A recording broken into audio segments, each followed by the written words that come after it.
On this episode of the Oklahoma Breakdown with Ikard and Lehman, presented by Riverwind Casino, we break down OU's tight ends. Then Andrew Schlecht joins us to talk all things Oklahoma City Thunder. And of course, we give you our winners and losers of the week. Please download and subscribe to the podcast. Rate it 5 stars and write us a good review. Follow the show on Twitter, Instagram, TikTok, Facebook, and YouTube. Just search Oklahoma Breakdown on any of those, and you'll find us. All right, our man Michael Hosty will kick this thing off. It's time for the Oklahoma Breakdown. It's a beautiful Wednesday, April 2nd, and you're listening to the Oklahoma Breakdown with Ikard and Lehman, presented by Riverwind Casino. Riverwind is Oklahoma City's premier casino experience, and there are so many reasons why Riverwind is consistently voted OKC's #1 casino, but it all starts with their amazing variety of gaming thrills and excitement. Riverwind's beautiful award-winning environment plays host to more than 2,800 of the latest electronic games with a huge selection of table games, including blackjack, match roulette, and Teddy's favorite, craps. No matter what your game, Riverwind has it in spades and hearts. And to learn more about their gaming promotions and entertainment options, all you got to do is visit riverwind.com. Riverwind Casino, good times, great rewards. Did you get any April Fool's jokes? There was a couple of them, but I was on top of my game. I was ready for everything. You couldn't fool me. I didn't get a single one. Nothing. And I'm fine Well, with that. I guess I didn't get anything personally, but just saw some of the stuff going around. I will say Toby Rowland kind of had me. He did? You fell for that? Well, it looked so official You from Toby. you and several other people, did you see that the ticket office had to put out a statement? I did because everyone was blowing up the ticket office. I mean, it kind of went. It was almost too well constructed, for T Row with because you had the weather and I don't know. Yeah, that was a pretty good one. I could not stop laughing. I I say was it just was a like, good Toby, one. you I mean, can't it do that. You're the created a voice lot of of the work for everyone. suitors. Yeah, you Yeah, can't do that, man. Come on. People take what you say very seriously around here. You can't be joking, Toby Rowland. What are you doing? that's right. That's right. That was great. You ready to talk some tight ends? Yeah, let's do it. We continue the spring roster breakdown with the tight end position. And I think the best way to describe this group is unproven. Yeah, It, I it's the agree. biggest, it's the biggest, it's the biggest unknown on the roster. I think that's very fair to say. Ted, when you think about the tight end group, where do you think the conversation starts? Well, from what I've seen, it looks Will Huggins looks like he's kind of the guy as your true tight end.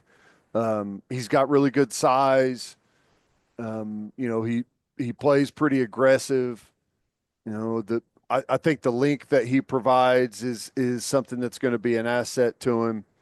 Um, but all that being said, I don't have super high expectations as far as like production, catching a ton of balls. I just what I hope is that the offensive line and the offense in general is just in a better position to where, I mean, last year, because of the struggles we had everywhere else, the tight end spot, really became a focal point of the offense. And it felt like probably got way more of the blame for how everything was going than it should have. And that's kind of the nature of the position because, with what a lot of the running stuff we did last year, tight end was right at the point of attack on most everything. We tried to generate some plays through that position. I I think that Will Huggins is, just kind of a good baseline. I guess I don't know another way to put it. I don't expect a superstar at the tight end spot. I think the best word to describe Huggins is serviceable. Yeah, I think Do that's a right. little bit of everything. At 6'6", over 260 pounds, he's got the size you're looking for, but not going to run by guys. I haven't seen him up to this point prove to be any type of devastating blocker, Yeah, but I don't know that he's great at anything. I think he's okay across the board, serviceable, but I don't know what his real strongest attribute is. when you look at the other tight ends, because I think you've got Jaron Canick and Cade McIntyre, it's like a different conversation with those two guys, Agree. like an H-back situation, like a utility player, if you will.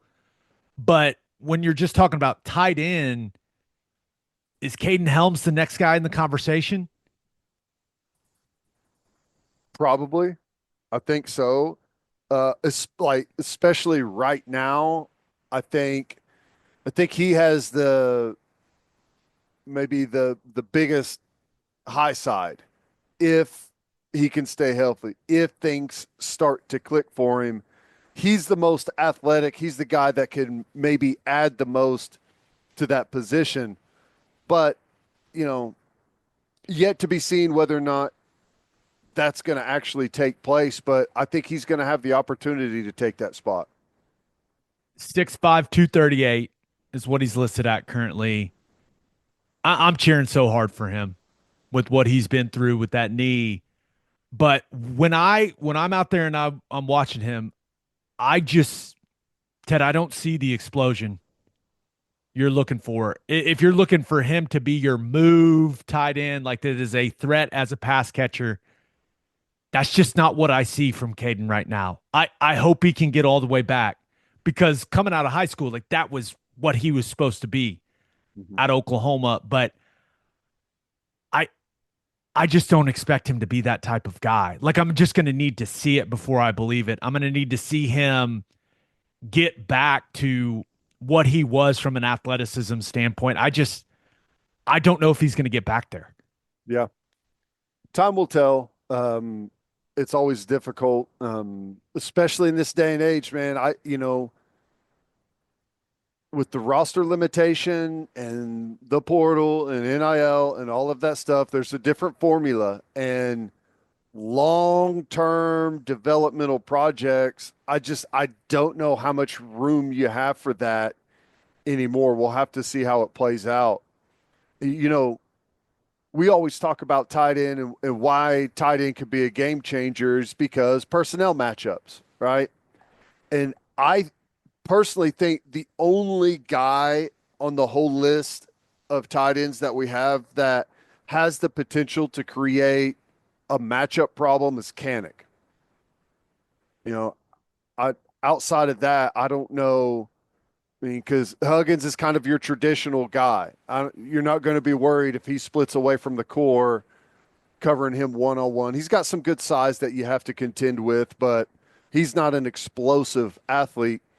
Canick is, I, I don't know that people understand how fast and explosively athletic he is whenever he's out there on the field, and he can create some problems for a defense if it all works for him. And it's hard to transition to a new position, but he's the guy to me that can jog onto the field for a defense, and you say, how do we classify him?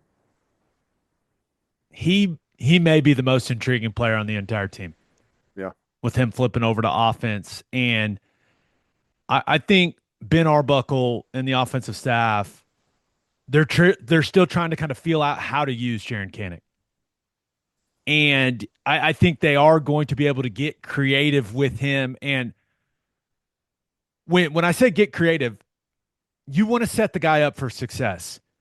You're not going to put him at the point of attack blocking, 270-pound defensive ends a lot. That's not setting him up for success. Now, going on the backside of split zone and cutting a guy in his legs, absolutely. Blocking guys that are filling the alley on some of those outside zone plays or those pin pull plays that Arbuckle likes to get on the edge of the defense, absolutely. Where he's blocking a nickel or a safety, like that is stuff that Jaron Canick can do. But I think we're all very intrigued about what he can do when he gets the ball in his hands. Yeah. And it's not exactly it's not exactly where you want to be from a tight end standpoint when you have a guy move from linebacker and he may be the guy you're most excited about when it comes to having an impact on the offense. Definitely truth to that statement. I agree. You mentioned like cutting on the backside of some zone stuff. I'll tell you, as a linebacker, you're typically, I guess with safety rotation, it can be safeties, but even safety, I there's a difference on, because the problem on the backside where you go to cut the defensive end on the backside of the zone is the, taking that to the flat on the boot or running a wheel route out the back end. And I'll tell you right now, there's a big difference between a guy that runs 4-4 running a wheel route on a linebacker than, a big 265-pound lumbering tight end that's not very fast. That totally changes your attention to the backside of some of those plays, and it creates a threat that no one else on the roster creates. Yeah, it'll be interesting to see if defense is treated as 12 or 21. Yeah. We'll see. Devon Mitchell, I'm going to need to see something before I think he's going to be a factor for this team at all. I have not seen anything up to this point that makes me think he'll be a factor for this team in 2025, Ted. I agree. Not what I wanted. We talked a lot about him over the bowl preparation period and then going into the bowl game. Hope to see him out there on the field some. I mean, I think that was their plan, but circumstances, whatever reason, we didn't see him at all in that game. And, I could just, for the couple of practices that I've been out there, has not been a factor in what the first and second units are doing. It's strange because at the end of the last year, the coaches talked about how strong he is, how good of a blocker he is. If that's true, there's got to be a role for that guy. You would think. So that makes me believe like he's not doing the right stuff off the field. So he's got to, one way or another, he's got to figure it out. Yeah. Because like you mentioned,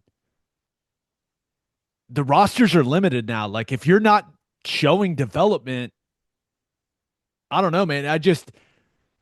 We all had such high expectations and we're so excited about him when he reclassified and he came to OU, and he just really haven't seen a glimpse of much. No. It's just disappointing, man. I mean, I hope it all comes together for him. We need it to all come together for him.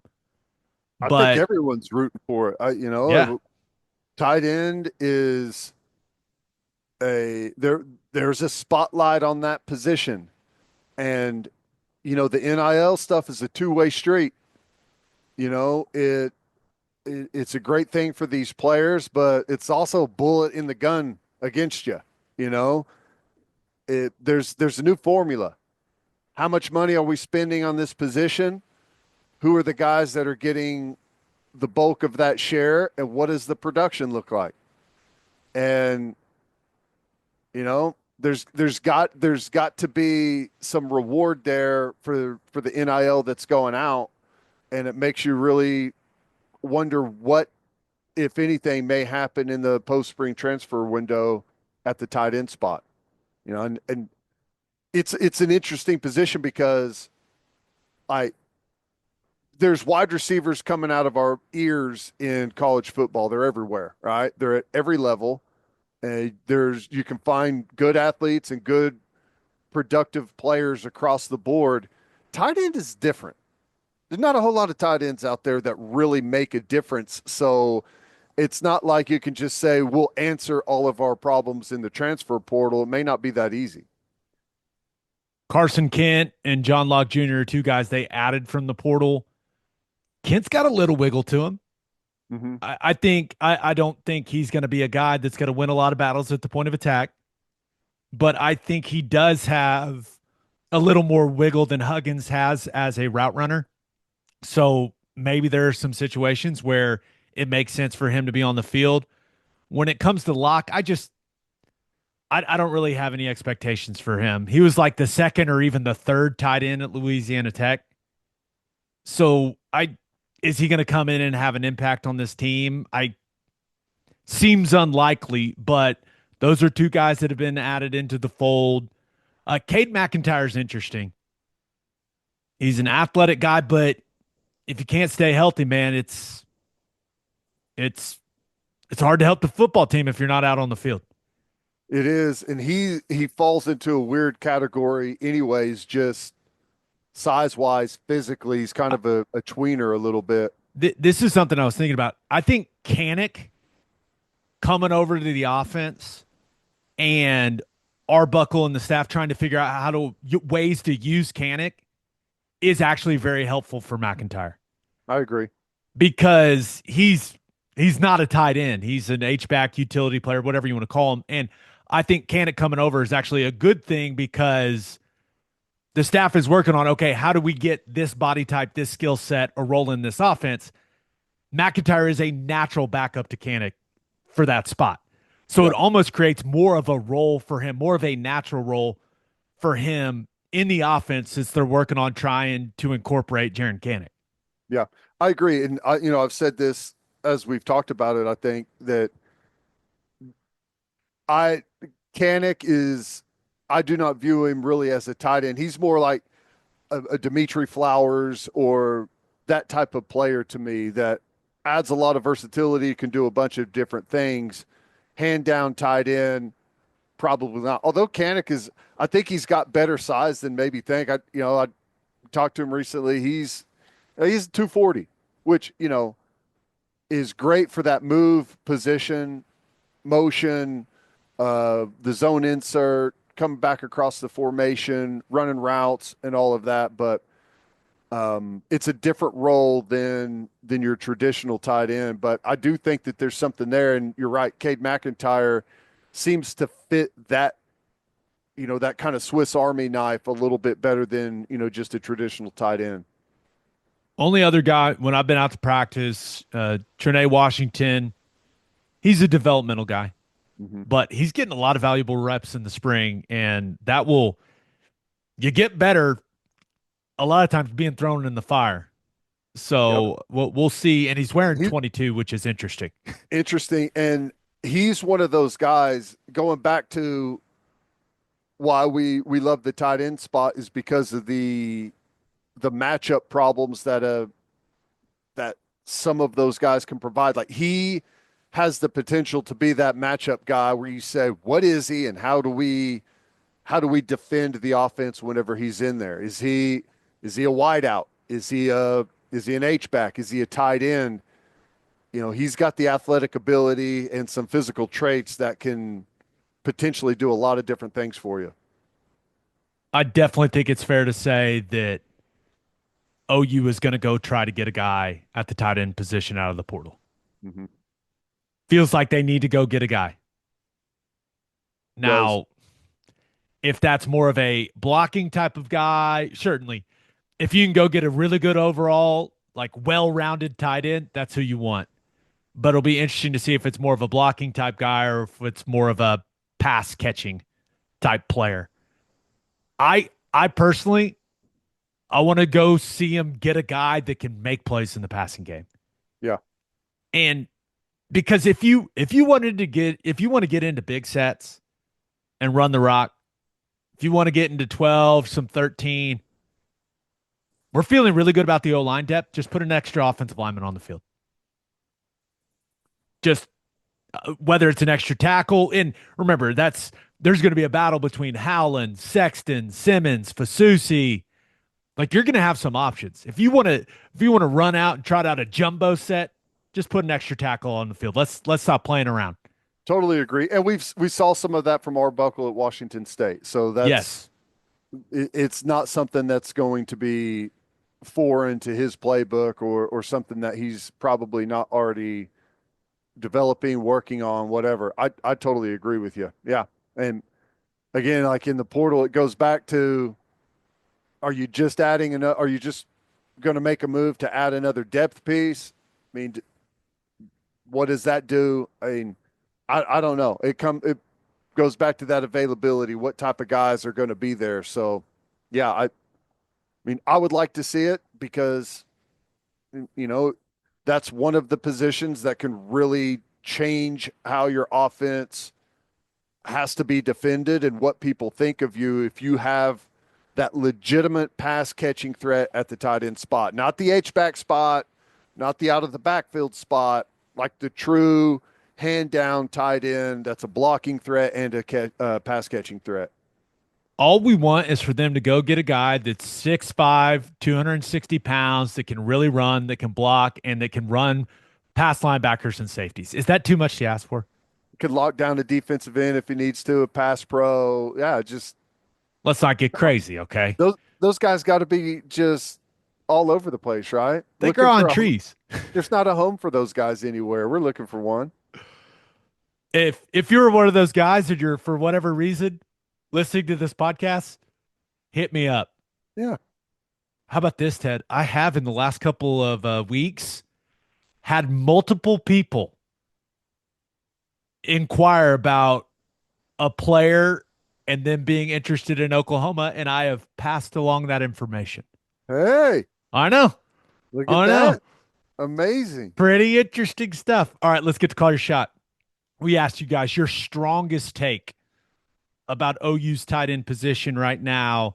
This first one comes from Dan Patterson. He says, if the tight ends aren't good enough, don't play them.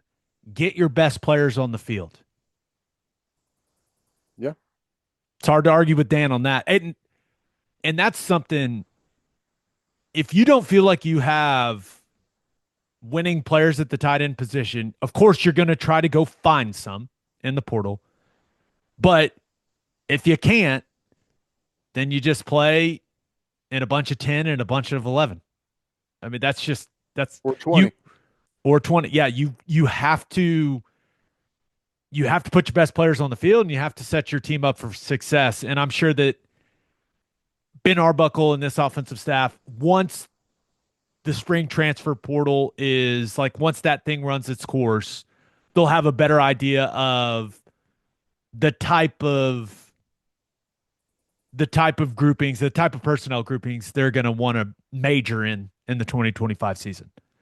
Spring practice is kind of can we jam the square peg into a round hole?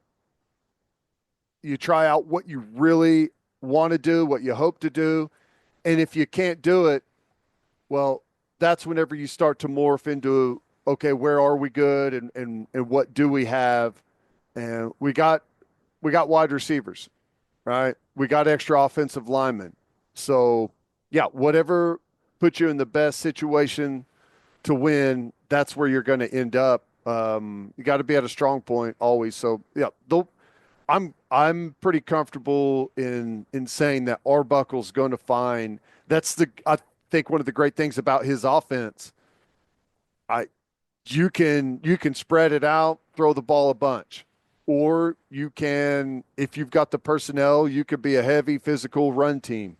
I mean, he's got the ability to do all of those things in the framework of his offense, and we'll figure out what our real identity is. This other one comes from at the CJ_Stager, who says a defensive player is already running with the second team offense. That should tell us all we need to know about that position. Needs to be addressed in the spring portal. We are one injury away in the tight end group from being in a similar situation at the wide receiver group last year. It's an interesting point. I hadn't really thought of it that way. I mean, it's fair. I don't. I guess I agree, but I don't think that. I guess Kanik, what he's doing with the offense doesn't change my opinion at all of what the tight end group is or isn't. He is an excellent athlete that has fantastic ability, has rare speed and size combination.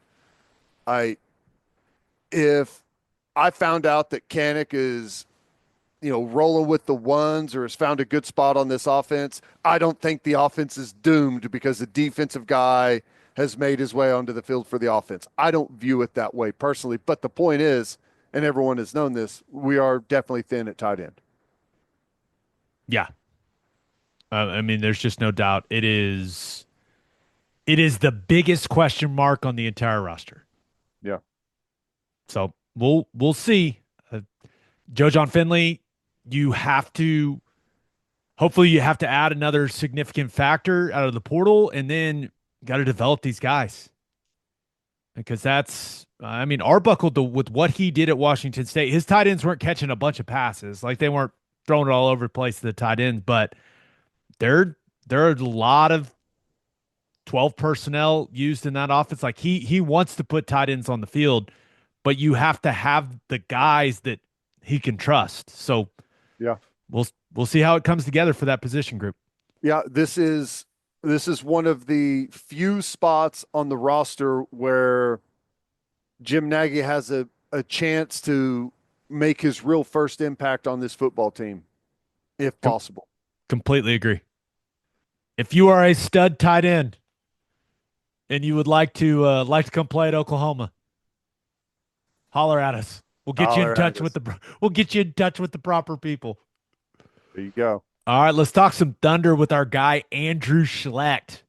But first, hitting the highway, remember to stop at Love's Travel Stops. You can't miss the heart of the highway, and with the Love's app, you can also save big. How big? 10 or 15 cents big. Save 10 cents per gallon on gas and 15 cents per gallon on auto diesel. Save with the Love's app today and be welcomed by clean places and friendly faces. Certain conditions may apply. See loves.com for details. You listen to this podcast to get insight from the guys who played the game. Why don't you take that same approach when it comes to buying your beef? When you order from Didier Ranch, you are getting your beef directly from the people who raise it. A rancher knows what it takes to have premium quality beef. Didier Ranch has done it for over 100 years right here in Oklahoma. From delicious 21-day dry-aged ribeyes to savory steak burgers, there is no better place to get your beef. Get your beef from the guys who've done it and use code Oklahoma15 for 15% off on DidierRanch.com. Didier Ranch, tradition tastes better. And we are brought to you by Simple Modern, an Oklahoma-owned company and the official drinkware partner of the OU Sooners. Spring is here, which means busy weekends filled with baseball, soccer, and outdoor fun. Plus, Mother's Day is right around the corner. The new Getaway bag is perfect for moms this spring. Its durable rubber sides can handle muddy cleats and gear, and you can easily rinse it clean. And it works just as great for a road trip car tote or as a beach bag for summer travel. It's as versatile as all the amazing women in your life. Plus, with 10% of all Simple Modern profits going to charity, many right here in Oklahoma, you're also helping Oklahomans everywhere. Simple Modern, good everywhere.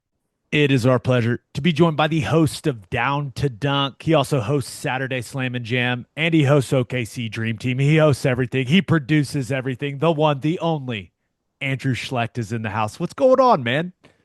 Man, just an exciting time to be talking Thunder basketball, man. I'm glad to be here. How's the knee? Ted, if you were unaware, Schlecht tore his ACL playing backyard football with his kids. Oh my gosh, brutal. That's brutal. It's getting better. I'm finally ditched the crutches. I'm moving around a lot better. PT isn't just torture every time I go. So I've rounded a corner and I'm ready to not limp anymore, I guess is where I'm at today, but I'm getting close. I'm getting very close.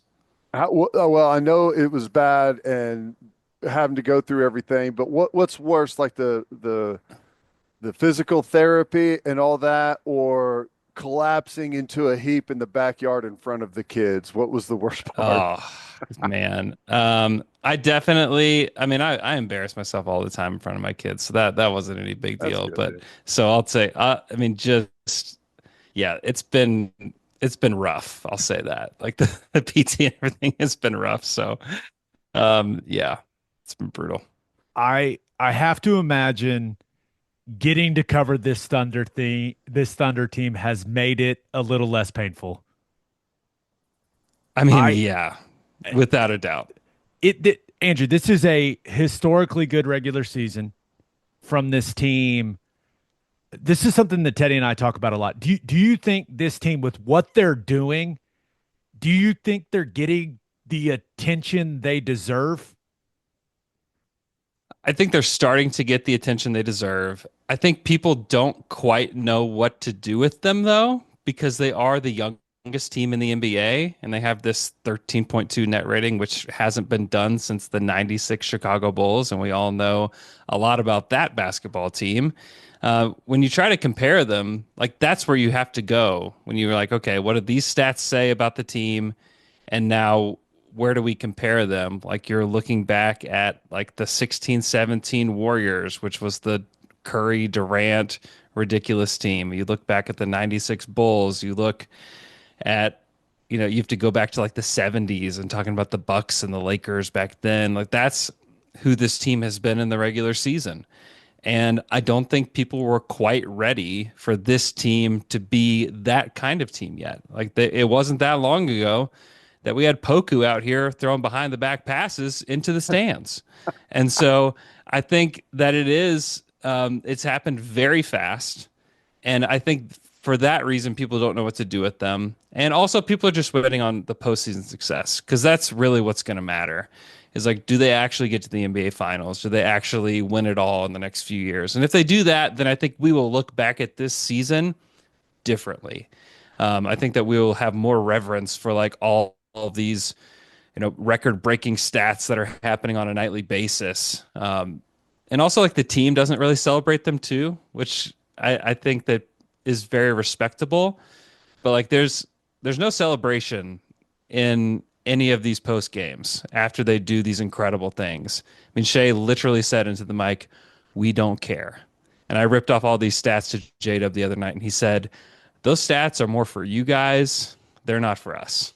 Like they want to go win the whole thing. And so as far as like attention goes, I think they are definitely getting attention. I mean, if you look nationally at what's being written right now and what's being talked about, the Thunder are at the top of the list. So I do think they're getting the respect and people are talking about them, but I don't think that people really know what to do with them yet. Do you, and I know that the players say that, and I think it's probably true to a large degree, but they got a chance to win 70 games.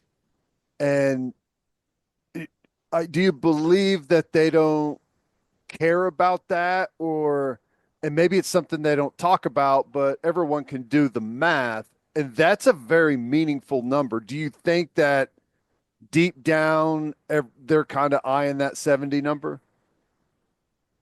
If you believe what they say, then no, they don't care about 70. Um, if you are a person with blood pumping through your body and a brain in your head, you absolutely care about 70. Like that puts you at a different level. So publicly, they will say they don't care about any of that stuff. But I think privately, I think that you do care about that. Now, it depends on how they get it. If they have to play their starters down the stretch of the season and everybody feels worn out by the end of it, then is it worth it? Probably not. However, we have seen this team sit everybody and still beat teams. Like I'm looking ahead to the Pelicans, which is the last game of the season. Like they've already shut everybody down. They're not going to play everybody the whole game. Maybe they'll play the guys for a little bit, but they're not going to need to play everybody the whole game. And maybe the resting looks like it did against Chicago, where you just blow the doors off them in the first three quarters and you don't have to play anybody in the fourth quarter. So, they're not having to wear anybody out. But yeah, I mean, if you're a Thunder fan, like you woke up thinking about 70, like that's just kind of how it is. And a lot of that will fall, they play the Pistons tonight. They may be without Cade Cunningham. Who knows what happens there? But they have the Rockets on Friday on the road, and then they have the Lakers twice. And if they get past these next four games, I mean, I think they're winning 70. Like, I think that's happening. I really think like their chance to lose games is really against the Lakers here in town, and then on the road against the Rockets. And I think that's those are the games to watch for very closely to see what happens. They've already got the number one seed in the West locked up. They've had it locked up for a while. Yep. Now it's looking very, very good for them to have home court advantage throughout the entire playoffs with kind of the skid that the Cavs have been on. So what over these, last couple of games, like what is this team going to try to work on? Like what are they going to try to accomplish in your mind? Yeah, I still think that they have some work to do with playing Chet and Hartenstein together, and Chet's still physically trying to get back to where he needs to be. I think there's a lot of conditioning stuff with him that he needs to do to get back right. So I think that there's a lot of stuff there, and just figuring out how do they play together. I mean, you look at the stats. I mean, the stats are pretty overwhelmingly in favor of that lineup of those two playing together, and not only with Shai on the court, but without Shai on the court, they've looked really good. And so just kind of fine tuning that lineup, I think, is really big. And continuing to find ways to play without Shai, I think, is going to be really important. I think that that's where you win some playoff series is like, yes, Shai is probably going to be the best player on the court in most series, but how can you gain an advantage when he's not on the court? And they've had trouble with that in a lot of spots. But they have since Chet's come back, they have played with Hartenstein and Chet, quite a bit as the guys kind of running the offense, and specifically Hartenstein through the high post. And they've had a ton of success. And some of that is to like their shooting has been ridiculous. I think as a team in this like recent stretch, they've shot 43% from three as a team. They shot 53%, against the Chicago Bulls. And a lot of it's coming from the bench. It's coming from guys like Caruso and Isaiah Joe and Cason Wallace that are all coming off the bench for them. And so I think that they need to work on those things. And they are. Like they are maniacal when it comes to trying to maximize who they are day in, day out. That's why they are who they are today. This is why they're 63-12, is because they come in every single day trying to get better. Like a lot of people live by this, that you're either getting better or you're getting worse every single day, with your habits. And they believe that and they live by that and they desperately want to be better every day. And I think that recently we're seeing the best version of this team, even though they're down. Like Aaron Wiggins hasn't played, and they've been down guys here or there. It doesn't really seem to matter. Like they've got enough guys, throughout their roster that feel this way, that prepare this way. And so I really think it's about just being at the top of their game before they get to the playoffs. If we rewind to a year ago, I think that everyone was optimistic about the team and their chances to compete, but I think the weakness was apparent to everyone, like where the matchups were not going to be good for them. They addressed that. It's a new year. What, if any, do you think are the weaknesses or the things to watch as we get closer to playoffs to see if, that could be a flaw in what they do? Yeah, it's funny. You try to like find the flaw statistically with them, and like really the only one that I can find is like maybe they foul a little bit too much. Like they've been a really good rebounding team. The shooting has really come along for the whole roster. I think they're a good enough passing team. They don't have defensive weaknesses like they did last year. Like you could target Josh Giddey. You could even sag off Josh Giddey on the other end in the half court. Like that was a really big deal for them, to trade him for Caruso, I think has been really good for OKC overall. But yeah, I think if we're thinking about a weakness, the ways that teams have played the Thunder well is when they do this like double team or zone the Thunder with Shai just being taken out, and then it's like, okay, who's hitting shots? And there have been games like we saw it at the in-season tournament in Vegas that like no one could hit shots. They got the ball out of Shai's hands, no one could hit shots. That was a problem. I think that they struggled a little bit against the Cavaliers when they played them in Cleveland. That's their only loss to an Eastern Conference team this year, where they missed a lot of shots and Shai was double teamed and threw a lot of zone at them. And it was still a close game, but it gave them fits. And but they've done really well. Like you look at the stats, like I think a lot of people would say like the zone is the thing that is like something that helps you solve the Thunder, but the Thunder have played really well against the zone overall this season. So I don't think that's that big of a problem. Really, the biggest thing is age and experience still with this team. Like they are the youngest team in the NBA.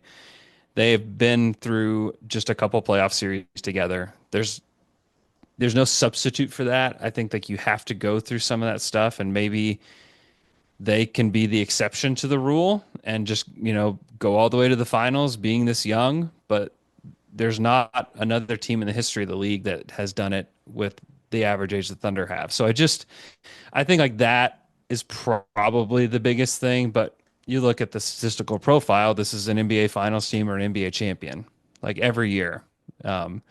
So I really do think like it's the age and experience is going to be the thing that either they defy or it's the thing that we look back at and say, yeah, they just needed another year.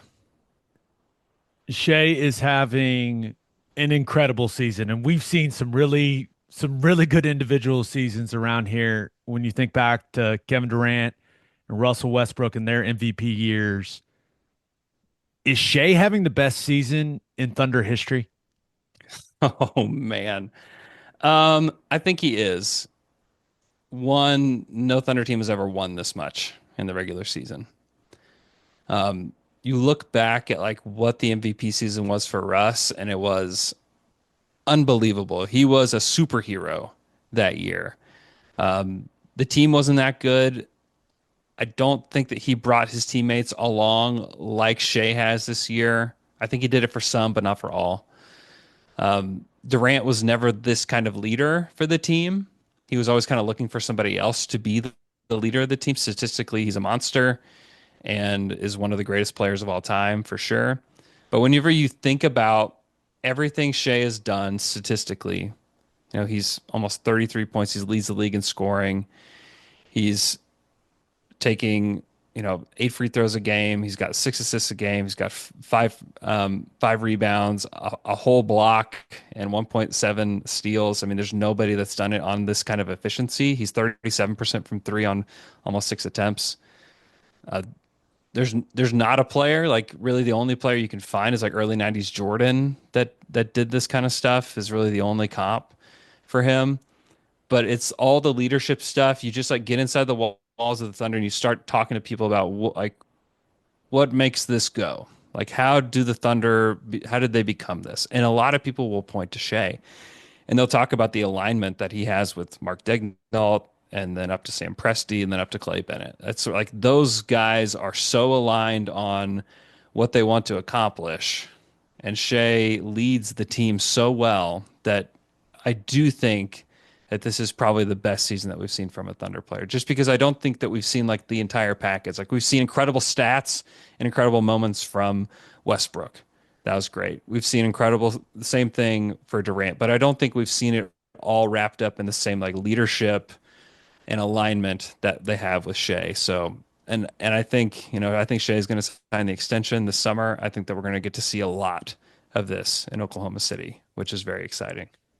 We'll get you back to the interview, but first, Schwab Meat has been smoking the highest quality meats, hot dogs, and sausages in OKC since 1912. Go to schwabmeat.com to order any of Schwab's outstanding products and use promo code OKBreakdown for free shipping on orders over $75. Schwab dogs are iconic. I like to keep it simple. Just a bun, dog, mustard, ketchup. Also, the jalapeno cheddar smoked sausage is ridiculous. schwabmeat.com, code OKBreakdown for free shipping on orders over $75.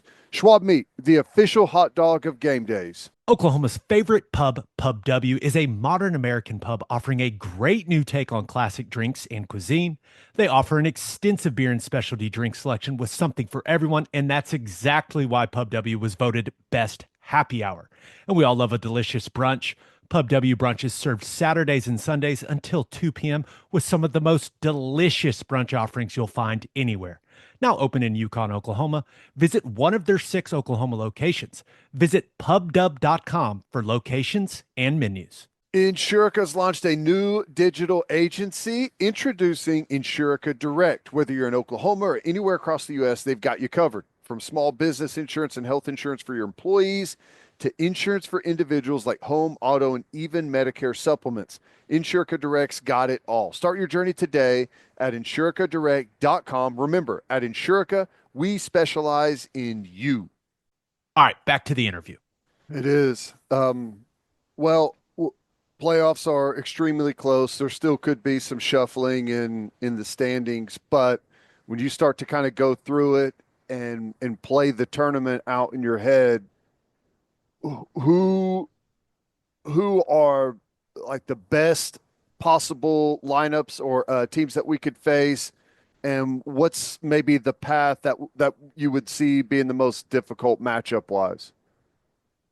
Yeah, I mean, it's wild. I mean, the Thunder are obviously going to stay in the one spot, but then you look down and anything can happen because Houston's ahead right now, 2 games above the Nuggets, but you look at the rest of Houston's schedule, it's really tough. And so if Houston even falls to 4, I would not be shocked. If Denver rises to 2 or if Denver falls to 5, like I would not be shocked. Or I guess 4. I don't think they're falling to 5, but this thing is going to shuffle a lot. Memphis is currently in the top 6. I think Memphis has fallen out. I think 3.5 games between the 3 and 8 seed. Yeah, I think it's hard to predict. But as far as like who you'd like to see in round 1, I think if you're a Thunder fan, you would love for the Timberwolves to continue to win games and be in the 6th spot and see Memphis fall down to 7. Because then if you're the Thunder, you're looking at a pool of Memphis, the Clippers, the Mavericks, and the Kings. The Thunder would destroy any of those teams. I think the Timberwolves are a really interesting matchup and a really interesting team that I think could push the Thunder a little bit, and they have pushed them in the regular season. I don't think they would lose to them, but I think it would be a 6 or 7 game series. So that's somebody that I think you'd want to avoid. You obviously think about like the 3 teams I think the Thunder should fear the most is Denver, the Lakers, and the Warriors. And a lot of that is fear because those are 3 superstars on 3 teams that have all won NBA championships. You know, they have what the Thunder don't have.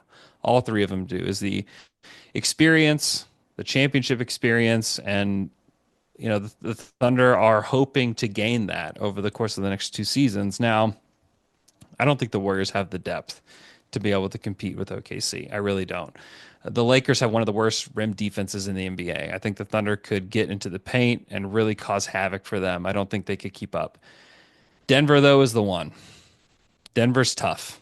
Like that's a really good basketball team. I don't love their depth either, but you're playing against Nikola Jokic. He just had a 60-point triple-double last night. So that one would be the one that I would fear the most. So you really want the Nuggets to stay out of the 4-5 is what you want. You want Denver to continue to win games and for them to be the 2-3, and you just wait to play them until the conference finals. Or maybe they get beat in round 1. Because right now, it's possible that we wake up in a couple days and the 3-6 matchup is them in Minnesota. Minnesota's kind of had their number. And so like you'd rather them kind of battle it out until the West Finals. So yeah, I would say you would just hope that Denver stays in the 2-3 spot. I think the Thunder I think that people would pick the Lakers or the Warriors to beat the Thunder. I think a few people would, but I don't really think that they really stand a chance against OKC. I think it's just the names like Luka, LeBron, Steph Curry, Jimmy Butler, like those are big time names, but I don't think any of those guys are going to beat the Thunder on their own. I don't think they can. With what this team has done this season, Andrew, I don't know if this is fair or not, but is it fair to say, hey, it's a disappointment if they don't go to the finals? Totally fair. Yeah, Okay. I don't think a team that's knocking on the door of 70 wins that has done all these things statistically, you have the MVP, you have what is going to I mean, who knows who's going to win Defensive Player of the Year, but you might also have the Defensive Player of the Year on your team in Lou Dort. I don't think that's impossible. I don't think it's going to happen, but I don't think it's impossible. You hear a lot of voters talking about him recently. Yeah, you have everything you could need. Like you've got these 2 bigs that can switch out onto the perimeter and that can play different offensive roles. You've got the shooters off the bench. Like you have everything that you would need, and you have destroyed the conference Like, I think it would absolutely be a disappointment for them to have accomplished all of these things and then lose to a team like the Lakers in round two, whose net rating is like almost 13 points worse than the Thunder's in the regular season. Yeah, I think it's safe to say that, like, the only thing that I think that would be truly satisfying this season is to win it all. But I think you could be okay with them getting to the finals, and anything short of that is disappointing. But what does it mean for the team's future? Nothing. Like, they're going to bring everybody back. They're going to be the same team they are, next year. They're going to add a couple pieces. They're going to have more years of experience. They're going to have more scars to like take into the season, which I think is a good thing. So while it would be a disappointment, I don't think that it truly means anything for the future of the team. And I said this on Down to Dunk this morning, but I think that they're going to win the NBA championship in the next 2 years. I think it's going to happen. And so if it doesn't happen this year, I would bet heavily on them winning it the following year. I just think this is a team of destiny. I like to get ahead of myself. So should they accomplish that and make the finals, what does that look like to you? What's the East look like? I know Cleveland is right there atop the standings, but I don't know. I personally would, if they make it to the finals, would prefer a Boston matchup just because, I guess I don't have much of a reason why other than, to be the champ, you got to beat the champ. Yeah, it would feel cooler if they Yeah. went toe to toe with the defending champs and beat Right. them. That'd be Yeah. amazing. But how's the Yeah. East look like in comparison and matchup wise? Yeah, I mean, there's two teams in the East. It's Boston or Cleveland. I think that they match up pretty well with Cleveland.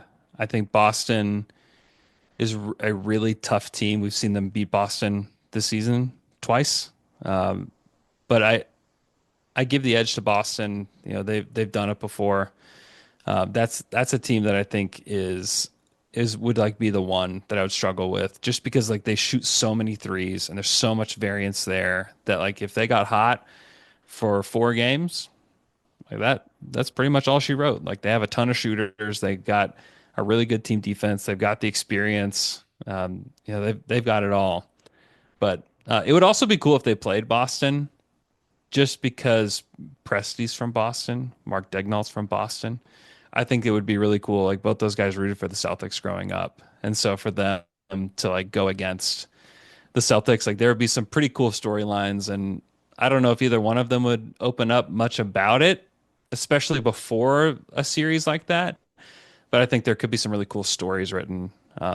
Maybe it'd have to be after, if they win, because I don't think you write that if they lose. But I think it'd be pretty cool, just to kind of follow those storylines. But yeah, I think it's one of those two teams. You look at the rest of the East, like, New York's not healthy enough. I don't think. Indy's a fake contender. Detroit's not there. Milwaukee's too banged up to do it. And then we're at the play-in, and like, I don't believe in any of those teams.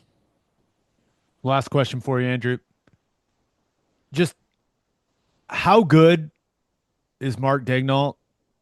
Does he get the credit he deserves? Like, I just feel like he was coach of the year last year, so he obviously got that recognition, but it seems like no one talks about this guy nationally. And that's maybe the way that he wants it. Oh yeah. He absolutely probably loves that one. Like, he's not looking for spotlight. He's not going to say anything that's going to put him in the spotlight. He's going to refuse to come on Down to Dunk for eternity. Like, it's just, come like, on, Mark, do it. I know. I see him walking in the neighborhood all the time. I'm going to say, hey man, you need to go on Down to Dunk. Please tell him. Please tell him. I think he actually would do it. I don't know that the Thunder would love for him to be on there. I don't know. But I don't know. He doesn't like that. He doesn't like the attention. Like, he just doesn't want the attention. So I'll bet you it probably is him that doesn't want the attention. But yeah, he probably loves that. He, like, just is obsessed with development and obsessed with winning, and that's all that he wants. I think if he could, like, coach in, I don't know, like a spacesuit or something, and nobody knew who was behind the spacesuit, he would do that. If that was a part of what he could do. I think that I think that he would love to just be completely anonymous. He loves basketball. He loves coaching these guys. He tactically is one of the best, and then relationally, which is a really rare combo. It's usually like one or the other. You look across the NBA, you probably label most of the guys one or the other, and he has both, which is very rare. And he has the respect of the players. I'm trying to remember after what game it was. I think it was after Indiana, where Shea just like went on this. He just went on and on talking about Mark and how good he is and how much he loves playing for him. And he just talked on and on about him. And I was just like, wow, like that's the best player on the team. And he just absolutely adores Mark and loves being coached by him. And you just never hear anything else from anybody. They talk about how smart he is. I mean, the guy didn't play NBA basketball. I don't know how much high school basketball he played, but the guy really knows hoops, and he's relatable, and he's a great guy that I wish that all Thunder fans could get to know, because I think you'd love him. He's just an incredible person. But as far as like getting credit, I think he's right where he wants to be. I think he wants the credit to be on the players. He wants to talk about the franchise. He doesn't necessarily want people talking about him. So I'll give him his credit there, and that I think he's getting what he wants. I actually have one more thing. This is something I've been thinking about for a while now, and I've made up my mind. Shai Gilgeous-Alexander. I know he started as a Clipper. I get it. But I'm to the point where I want Shai to be our Steph Curry. Yeah. I think and it's not just about the way that he plays, the way that he carries himself, kind of the human being he seems to be. I just never want to see that guy in another jersey. Yeah. That's just, I don't know if that's, I know that's very rare now, but I think his game is going to age extremely well, just like Steph's has also, because he's not like some super above the rim player, you know what I mean? But I want him to retire in this jersey. And I don't know, I've just been thinking a lot about it and just how long he's going to be in my life, because once you have kids, and you know this, like all my kids talk about is Shai. Like, and I've got a about to be 2-year-old or an about to be 4-year-old. And it's, who's your favorite player? It's Shai. And I want us to have that. Like we didn't have it really with Durant or with even Westbrook, even though Westbrook's got this special relationship with the city. I want us to have that with Shai. I think that would be so cool if he spent the rest of his career in a Thunder jersey. Absolutely. I think that when he signs the extension here, and I think especially if they do win one, like I think they will, I think that you ride it out with them, however it goes. You know, you see the Warriors doing that now. They're just making deals. They brought in Jimmy. They're trying to do all these things just to keep that team going, just because it is so special to have a guy like that is like at the top of his game. He's one of the best basketball players ever, and he fits the city really well too. You know, I think that a lot of people can identify with his personality and the work ethic that he has. Yeah, I see no reason why that shouldn't be the case. I see no reason why. We were young and vulnerable, right? We had to have a couple of relationships and get hurt before we found the one, right? That's exactly right. Yep. Yeah, we got just blindsided by one of those girlfriends in just one of the most painful ways. And you know what? I think we're ready to love again. I think we're all ready. That's right. One of those girls may or may not have had me drinking vodka at like 8 a.m. on the 4th of July. On the 4th of July. That's right. Andrew, you're the man. Once we get done with this, I'm immediately going to listen to the new Down to Dunk. So you guys do an awesome job, buddy. I appreciate the time, and hopefully we can have you on, whether that's pre-Western Conference Finals or pre-finals. I'm there. Would love to do it. You're the man. Thanks, buddy. Thanks, guys. If you're as passionate about OU sports as we are, now's your chance to make a difference with One Oklahoma. As the official NIL partner of the University of Oklahoma, One Oklahoma plays a crucial role in keeping the Sooners competitive in the SEC. Your subscription goes beyond the revenue sharing cap, directly helping recruit and support the athletes who become Sooner legends. Plus, you'll get access to exclusive events, behind the scenes content, merch, giveaways, and more. Join the team and be the difference maker for your Sooners. Join today at oneoklahoma.com. And three things matter in banking: service, service, and service. And First Fidelity Bank's commitment to exceptional service is more than a promise, it's their foundation. FFB has been by your side for over a century, and they are honored to be a part of your journey. Banking isn't about where you've been, it's about where you are headed. Open an account at an award-winning bank today at ffb.com. At First Fidelity Bank, we go where you go. And go to opolisclothing.com and use promo code TED for 10% off our podcast merchandise and the best OU gear out there. That's opolisclothing.com and use promo code TED. Buttery soft and 10% off. Let's finish up with our winners and losers of the week. As always, Ted, kick us off. Who do you have as your winner of the week? The Tush push survives, Gabe. It's been tabled for the time being. You know, they go through their competition committee and they look at all the different rule propositions and changes. Tush push was one that was thrown out there. The Packers had their proposal for a rule change. A lot of heated conversation, it sounds like, but it's been tabled. Tush push survives. 16 teams were in favor of the rule change. They need 24 to be in alignment. They didn't have the numbers this go around, so get ready. Try and find a way to defend it. It's coming back. Good luck. Yeah. Do you think, like, have you ever thought, hey, that's not a football play? No. Neither have I. The argument could be made, it's like the most football-y football play of all time. They are going to try to push you backwards. Stop them. This big, strong quarterback is going to try to gain yards. Stop him. Yeah. The only thing that's ever frustrated me about it is, of course, it's okay to push and aid on offense, but they took away the ability to push on field goal block. I think that's stupid. I think you should be able to push on field goal block still. But other than that, no. I think that's a fair trade. Like, why don't defenses do that? Why doesn't the linebacker and safeties on the tush push come and like push the back of the defensive lineman?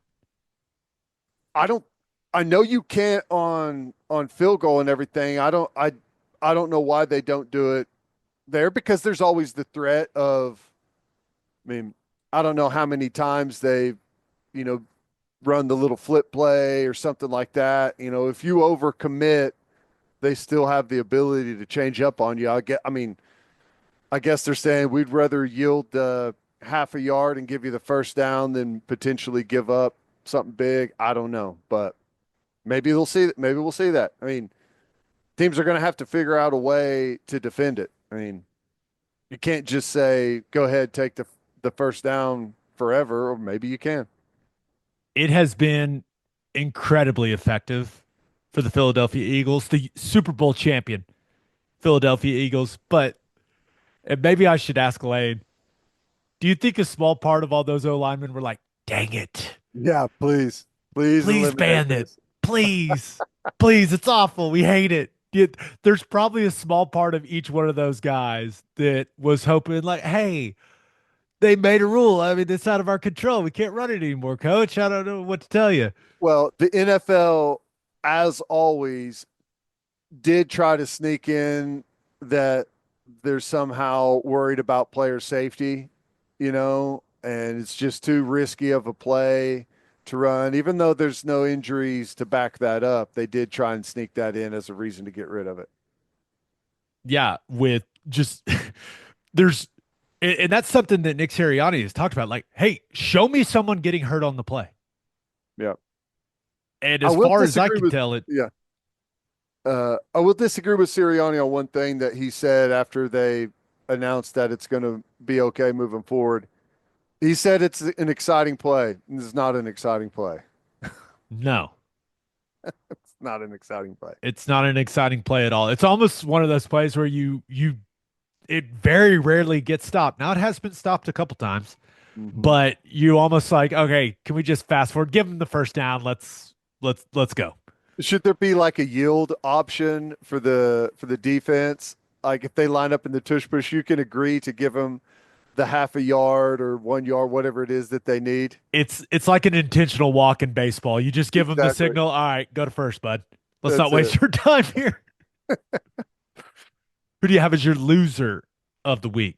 I'm sticking with the NFL rule stuff. Chain gangs. Chain gangs are the loser of the week.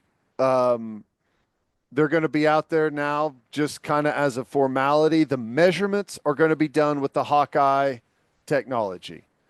Um, and I know this is like one of the funny things that I hear all the time. I mean, we got all this technology, but we're still using guys with chains to come out and measure for first down and how can we not spot the ball better? There's way more at play than just where is the football, when is the knee down, when is the elbow down? You can't just use it. It's not just a catch-all, but they're going to do the measurements with the Hawkeye. And I got to tell you, I mean, they said it'll be 40 seconds faster. It takes 30 seconds, I think, to use the Hawkeye, and it's 40 seconds faster than using what the typical chain gang takes. That's not enough time for me. I think that I kind of like the drama in the chain gang coming out and the measurement. Is it short? The players gathering around, first down. Like, I think there's some drama in that, and it's kind of a cool part of the game that's now going to be done with technology. Not a fan. Will we never get the ref bringing the note card out again to see if there's Right. any space there? Guess I- not. I rarely say this. We should adopt something they do in tennis, in football. Oh. Yeah, they got to do the clap, right? Like the build up to the Hawkeye Yeah. reveal when a player in tennis challenges it and they like start a clap and they start cheering. We have to adopt that as football fans, right? And it might be, there may be a new little thing that pops up with every team. Everyone's got their kind of their different first down stuff or whatever. Yeah, I mean, that could replace it and that could end up being fun, but I don't know. Call me old school. I like the drama of the chain measurement. I hope we still get it. Is the chain gang at any point they're gonna be like a backup, right? Yeah, they're still going to be out there, but it will be. Yeah, I mean, yeah, I guess they're going to keep it that way in case the Hawkeye technology has a glitch. Interesting. May the chain gang's still there, so I'm not gonna say may the chain gang rest in peace because they're still there. It's Kind going of. to be. Stay awake over there, guys. We may need you. You just never know. Can you imagine if one of the like they cut to one of the chain gang guys, he's really struggling to stay awake? Yeah. Hawkeye technology. Yeah, you got to do what they do in tennis, where they do, there's a build up to the reveal of whether the ball's in or out or on the line. Like it's fun. Yeah. Fun. We'll see how they do it. All right, let's get to my winner and loser. But first, We are brought to you by Mando. We are Mando men. Mando's whole body deodorant is the only deodorant that I use now, and that's the truth. Not just lying for the ad read here, okay? It's safe to use anywhere on your body and is aluminum free and dye free. The Clover Wood scent is great. So is the bourbon leather, but the Pro Sport is becoming the favorite around here. I like to have options, which is why I love the 3-pack.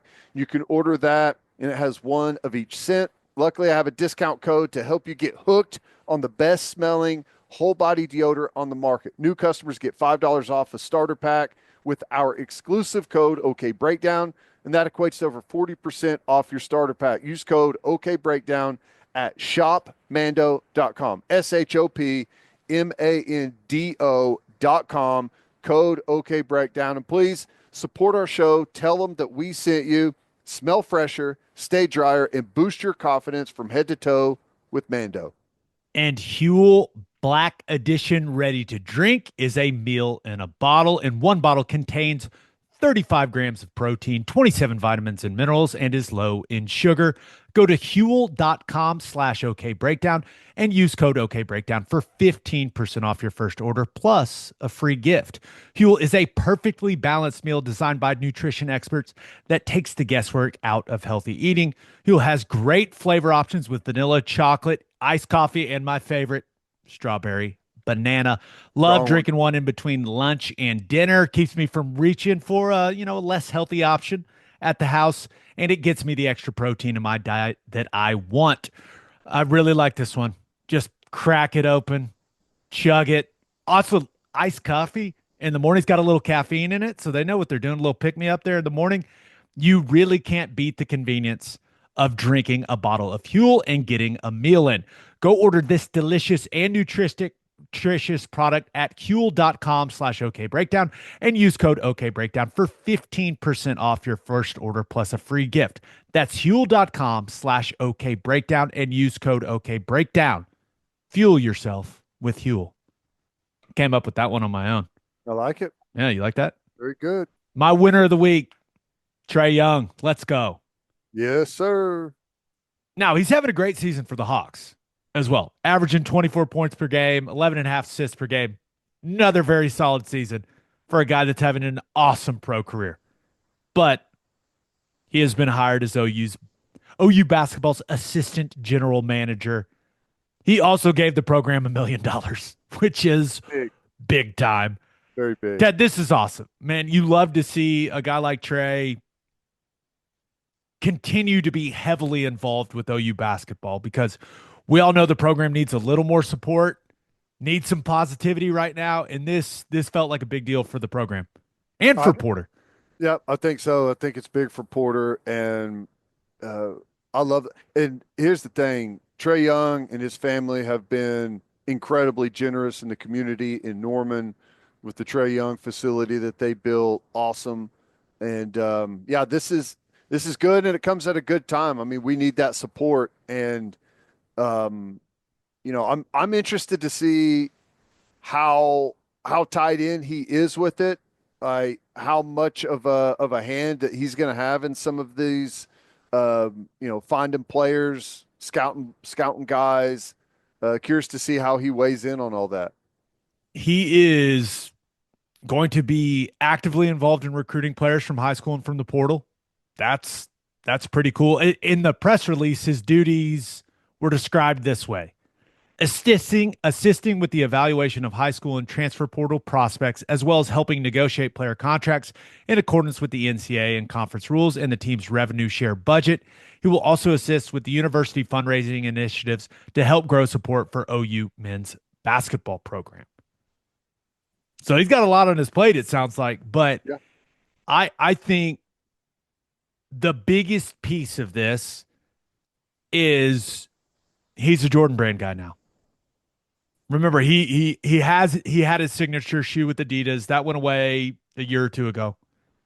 And now he is a Jordan Brand guy. He is wearing Jordans on an NBA court every single night he goes out there to play. And we saw with Aaliyah Chavez's commitment the influence that Jordan Brand had on that whole situation. I have to imagine Trae is going to work closely with Jordan Brand to where they can get some of the guys that they have their eye on playing at Oklahoma, wearing a Jordan Brand jersey and wearing Jordan Brand sneakers.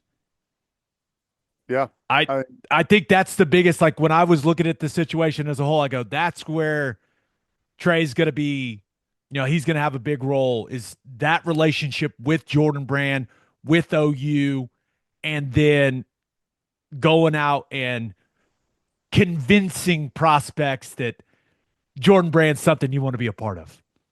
It's pretty amazing, honestly, how influential the Jordan Brand still is on basketball after all these years. I mean, that's still a huge deal and a huge asset that Oklahoma has. And yeah, it's one of the advantages that we have over a lot of people, and that it's a big deal. And I like that. I like that it's all aligning nicely, and we can leverage that Jordan Brand stuff for all it's worth, because it is a big competitive edge. Need to get Blake Griffin involved. He was a Jordan Brand guy as well. He's he's still all over the place. He's on all these commercials for March Madness. We got to get Blake more in the fold. Agree. Agree. Assistant to the assistant GM. That's right. I think Blake he's a perfect guy to with the way that college basketball functions now. I think you got to get Blake more involved. Maybe you can get a guy on a Red Lobster commercial with him. Those commercials are so funny. I laugh every single time. He's he's always been so good at all of that stuff. He's fantastic. I do have a quick question for you. Okay. So we've seen this assistant just general manager role with Trae Young. Remember, Steph Curry is doing it with Davidson as well. It made me wonder, does something like this make sense for OU football? Like where you bring back a former player or even a guy that's still playing that helps you recruit. I think the name on the top of every OU fans list would be Baker Mayfield, right? Oh yeah. Easily. And he already helped. Remember, he called John Mateer and helped with that whole situation. Yep. So No, maybe he's already doing it. he's doing it, but like to have it as an official in title type of deal, yeah, I think that would be great. Baker's definitely the one, because he's just got that pull. He's got that personality. Everyone knows who Baker is, and right now he's maybe at his, like, Oklahoma fans have always loved him. He was a lightning rod player for a long time, and it feels like he's not the lightning rod guy anymore. The amount of haters far surpassed by the amount of fans.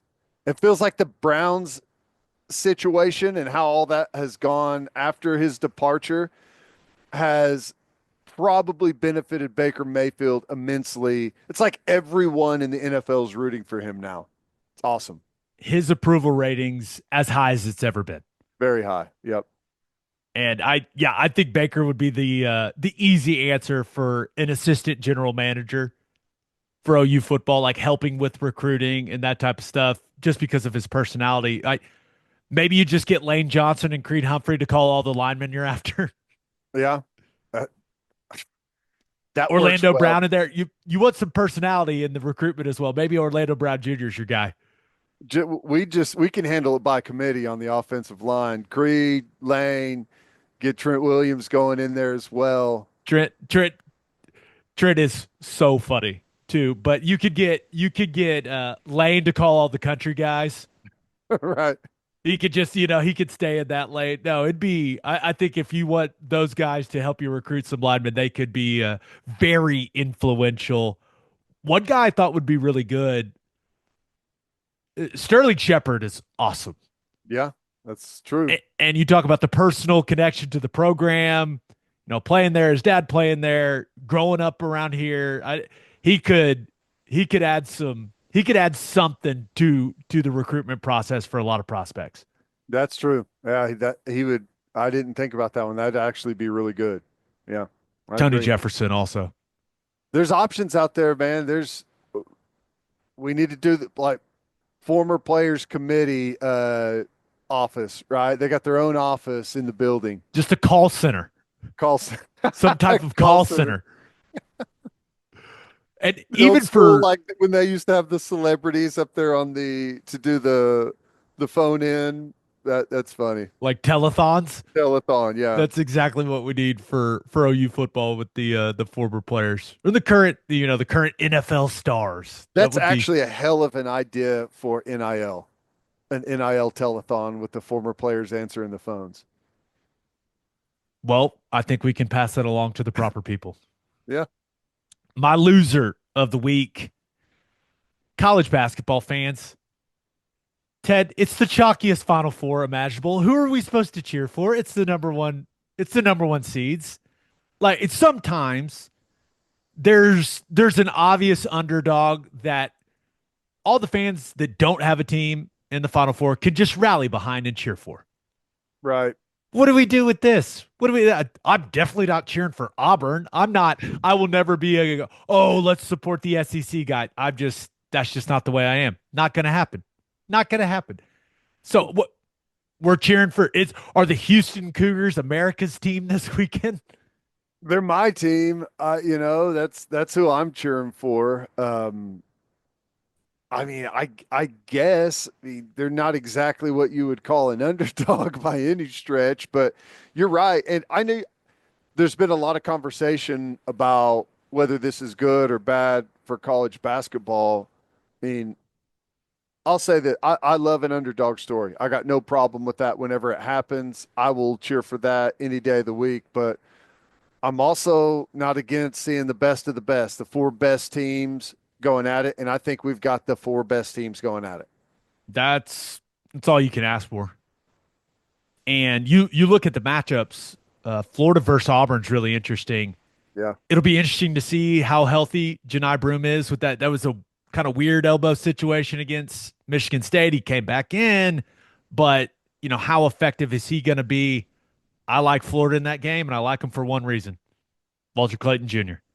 Yeah. That dude gets buckets and hits big time shots, and I'm sure Auburn will have a plan to limit Florida's damage from three, but I like the Gators, man. And for some reason, I'm not quite sure why. I'm really starting to not like this Auburn team. I'm not entirely sure why. Maybe it's because they're so old and it feels a little unfair. It's crazy. They I got a think guy that's starting for him that's 24. Get a job, dude. I was looking at their roster. I think they have 11 seniors on their roster and like 5 juniors. That is an old basketball team. And that's one of the things people have always said, age, experience, all that helps in the tournament. And I think that's been big for them. It's crazy though. I mean, to think of how long those guys have been playing college hoops is wild. And maybe this is one of the good developments of NIL is even though we got the transfer portal and they may play for 5 different teams, I think it is going to help the sport have older, better players for longer. You just get a higher level of play. Right. It's a better watch. And that's what I'm expecting in the Duke Houston game. Yeah. It's an interesting dynamic in that one though. Kind of grown men versus some young lottery picks. And a clash of styles. Duke likes to get out, score. They're up and down the floor, and Houston is known a little more for a grinded out type of pace. So, no. It'll be, I think it comes down to one thing for Houston: 3-point shooting. And they have been a very good 3-point shooting team. They got to shoot it really, really well because, and I know everyone talks about Houston's defense. That's like the first thing everyone wants to talk about. You're only going to slow down Duke so much with all the dudes they have. Right. And it'll be really interesting to see how the game is officiated. That's true. That's a good point. Yeah, very good point. But no, but even if they let a lot go and Houston can be super physical with Cooper Flagg and Con Knipple, you're going to have to score. You're going to have to hit threes. And Houston has hit a lot of threes all season long. They've hit a lot in the tournament, but I think they got to hit like 12 to 15 to win this game. And this is the game I'm most excited about because I'm not a big fan of Duke. I'm a big fan of the way that this Duke team plays. Let me make that clear. So I want Kelvin Sampson to go and win one. I really do, but I like Duke. I'm rolling with Duke until I think they're going to win it all. I think Duke's the best team. They got the best player. I mean, if I had to pick right now who wins the championship, I would pick Duke. But like I said, I'm cheering for Houston. I think a lot of people probably feel that way. Yeah. I I really think 3-point shooting, because Malawach is just he's so good at protecting the rim. Like, how many buckets are you going to get in the paint if you're Houston? Right. So clearly they're going to have to do what they do on defense to slow down Flag and this entire group. But I like Duke. Give me Duke to beat Florida in the title game. I guess we'll record another episode before that title game takes place. So we'll get to recap what happens in the Final Four. That'll be fun. I'm happy with where we're at. It should be a fun conclusion to the tournament. Really good basketball. I mean, I honestly think that anyone that is left in it right now can win the thing. Clearly favor Duke, but I think everyone's got a chance to win it. Matchups matter. Styles make fights. We'll see how it all unfolds. Birthday shout-outs. Welcome to the world, Parker David Ross. And happy 54th birthday to Brad Wilson. Happy birthday to Nina Chandler. Happy birthday to Mike Bohannon. And happy birthday to Wyatt Mondo Hassan. Hassan. Going Hassan. Hassan. You know that. Mondo. Happy birthday, Mondo. That's nice. On that note, episode 515 in the books. We'll have a new podcast that'll drop on Sunday. Just a reminder, please subscribe to the podcast wherever you listen to podcasts, and please subscribe to our YouTube channel. Also, check out our website, okbreakdown.com. Hope you all have a great rest of your week. Have an awesome weekend. Until next time, we appreciate you all for listening. Do what you always do, Oklahoma. Take care of each other.